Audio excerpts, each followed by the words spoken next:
Hello everyone, welcome to my channel. My name is Orlando and I have a situation, guys. I have a bad situation. There is a tenant who hasn't paid 16 months of rent. Has not paid 16 months of rent, and I need to figure out what should I do in this situation.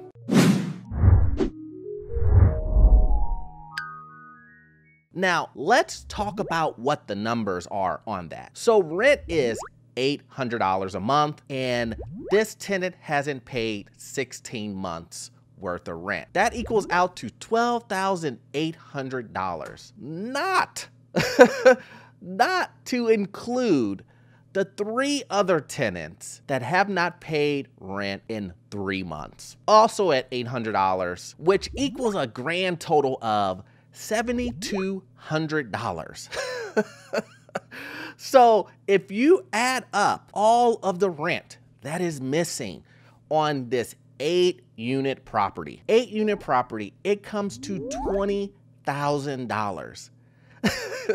$20,000 that we are missing in rent on this property. So let's talk about it, guys. I had a conversation with the owner who gave me a call. He said, Orlando, I'm willing to sell this property to you at $400,000. It was originally worth $600,000. I regret being a landlord and I want out of this property. I then asked him what was the reasons why, and he then began to tell me exactly what I just told you guys. He has 50% in non-paying tenants. One tenant in particular hasn't made a payment in 16 months.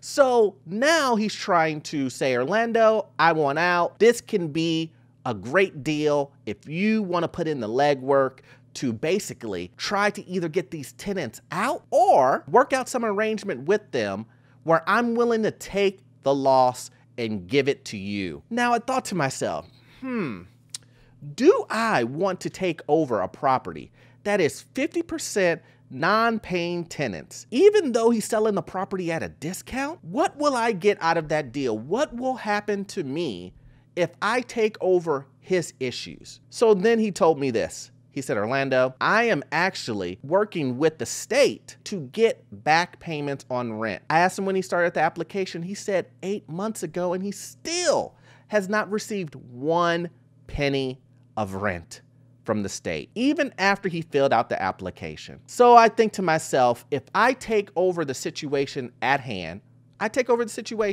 and I say, hey guys, look, you didn't pay rent because let's just say you couldn't pay rent. And I take that over and I say, you guys start off from the beginning. Your rent debt is erased. Don't worry, I'm a new owner. I own the property now. I am going to start over. Will I be taking over a property and be in the same exact situation as the seller is in right now, the current owner of the property is? And I think yes. I think yes. I think if I take over this property at a 50% non-payment situation, that if these guys start over brand new with me, they're gonna run up another 16 months of non-paying. We've got 3 others not paying and continuing not to pay. And especially with the eviction moratorium going on, I see currently in the news that possibly it's going to the Supreme Court and it can be extended for even a longer period of time. What would that do to me if tenants now, these exact tenants to be exact, knew that they could continue to do non-payment for now until the next year, until whenever? That's me having to make those monthly payments. That's me having to continue to maintain the property the way that the government, the state, that I'm required to keep it in living condition, fixing items to protect my investment. I will still have to do that by hoping that I can get the money back by putting good tenants in. But here's the thing, I don't know when I'll be able to put those tenants in. I don't know, because with the moratorium going on, it could be until the middle of next year, and then I'm stuck. So it's a tough decision, but is it really? I'm not in the situation that this seller is in, that this owner is in. So what did I do? I asked him, I said, well, I don't know. That price is pretty steep at $400,000. Maybe you can drop that down. It's an 8-unit that's half non-paying renters. Maybe you can drop that down to $250. He told me, I don't know. I have to talk to my wife and have to think about it. So let's go over the details of this property.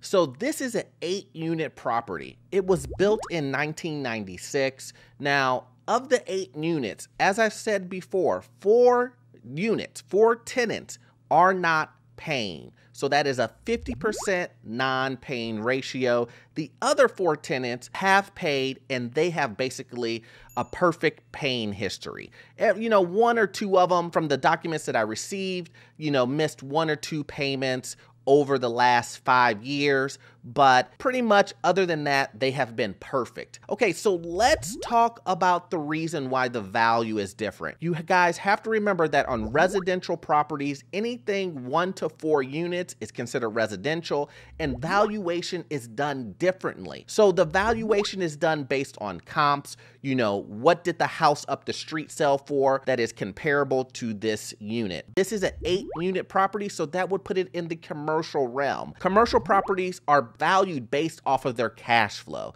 So you want to look at the cash flow to determine the valuation. So that means that if the property had tenants that were all paying, then the property would be valued at that $600,000. But since 50% of them have not paid, then that value drops. And that's the reason why he says the property is worth now $400,000. I am throwing in there the headache, the headache of dealing with this property at the state that it's in. So that is the reason why. So that is some of the background information on this property. Also, there are really no big construction items, any rehab that I think that would need to be done on it. You could improve some things like landscaping and things of that nature to kind of spruce it up and make that curb appeal, but I don't know if it's worth it at $400,000. $250? I could see that. I could see that. So what do you guys think?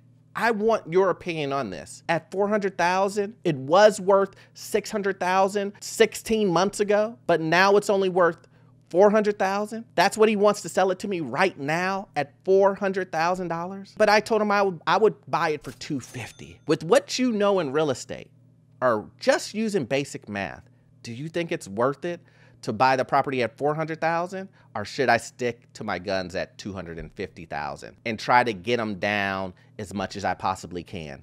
Because it's really his situation, a situation that I could inherit if I purchase this property. But I don't know if I'm gonna do that. And I don't think I want to jump into this headache just for a couple of bucks. I don't know, guys. What do you think? What do you think? I want you to put it down in the comment section. Let me know what you would do in this situation. And I hope you got value out of this content. And I need you to watch this next video here. It will help you get into your first rental property and multiple rental properties. I'll see you guys in the next one. Thanks.